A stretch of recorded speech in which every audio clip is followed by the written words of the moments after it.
स्त्रियांना कुठलाही वर्ण नव्हता. ब्राह्मण, क्षत्रिय, वैश्य, शूद्र, अतिशूद्र आणि त्याच्यानंतर अंत्यज आणि ह्याच्यापेक्षा जो खालचा वर्ग आहे ते सर्व जातीतील स्त्रियांना दिला होता. तो देण्याचं जे पाप आहे ते मनुस्मृतीने केलं होतं. बाबासाहेब आंबेडकरांनी मनुस्मृती जाळून या देशामध्ये सामाजिक परिवर्तन घडण्याचं सर्वात अगोदर काम केलं आणि त्याला अधोरेखित करण्याचं काम भारतीय राज्यघटनेमध्ये केलं.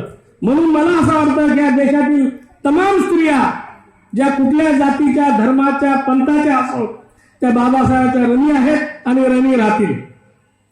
हा जो परिसर आहे अत्यंत पवित्र असा परिसर आहे. ज्या परिसरामध्ये विठ्ठलराव गायकवाड व त्यांच्या तत्कालीन सहकार्यांनी अत्यंत परिश्रमानं आपल्या रक्ताचं पाणी करून हा परिसर उभा केला आहे.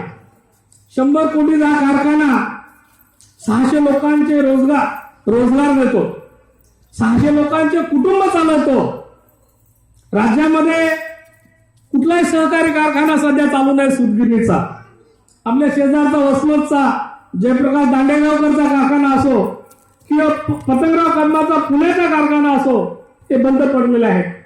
आपल्या येथील जे संचालक मंडळ आहे जे अत्यंत कसोशीनं, निष्ठेनं आणि लोकांची घरं चालली पाहिजेत, कारखाना चालला पाहिजे, डॉक्टर बाबासाहेब आंबेडकरांचं नाव हे तेजोमय झालं पाहिजे, ह्या अशा चांगल्या उद्देशाने हा कारखाना चालू ठेवलेला आहे.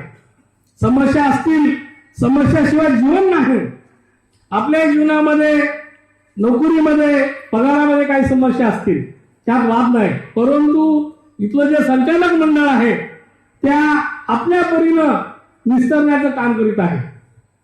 हे सांगणं इथं अत्यंत गरजेचं आहे. बाबासाहेब आंबेडकरांची जयंती साजरी करत असताना येणाऱ्या अडीअडचणी, सामाजिक जो सलोख आहे ते टिकवणं गरजेचं आहे. त्या कारखान्यामध्ये विविध जातीचे लोक आहेत, विविध धर्माचे लोक आहेत, विविध पंथाचे लोक आहेत, विविध देवांची पूजा करणारे लोक आहेत. तर सामाजिक सलोखता निभवत असताना आपण सर्वांना सामोर घेऊन चाललं पाहिजे आणि तेच बाबासाहेब आंबेडकरांच्या जयंती साजरी करण्याचं द्योतक आहे असं मी स्वतःला समजतो. आणि त्या निष्ठेपायी, त्या विचाराशी आम्ही सर्वजण बांधिलकी बाळगतो. बाबासाहेब आंबेडकरांचं जीवन सांगत असताना तीन मोठी सांगता येतील. बाबासाहेबांनी दिलेला पक्ष, बाबासाहेब आंबेडकरांनी दिलेला धर्म आणि बाबासाहेब आंबेडकरांनी दिलेली राज्यघटना जी सम्राट अशोकाच्या विचारावर आधारित आहे. समतेचं राज्य, सामान्य माणसाचं राज्य, सामान्य माणसाचा राजकारणाच्या जो निर्णय आहे त्या प्रक्रियेमध्ये सहभाग, हे सम्राट अशोकाचं तत्व होतं आणि त्या तत्वाला अनुसरून डॉक्टर बाबासाहेब आंबेडकरांनी भारतीय राज्यघटना तुम्हाला आणि मला दिली आणि त्या राज्यघटनेचा अंमल आजही देशामध्ये योग्य रीतीने चालू आहे.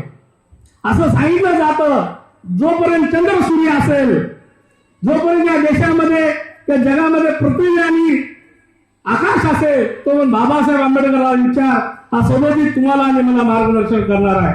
या प्रसंगी मी आपणास डॉक्टर बाबासाहेब आंबेडकर मागास सहकारी सूतगिरणीच्या सर्व संचालक मंडळ कर्मचाऱ्यांच्या वतीने सर्वांना हार्दिक शुभेच्छा देतो. जय हिंद, जय महाराष्ट्र, जय भारत. धन्यवाद.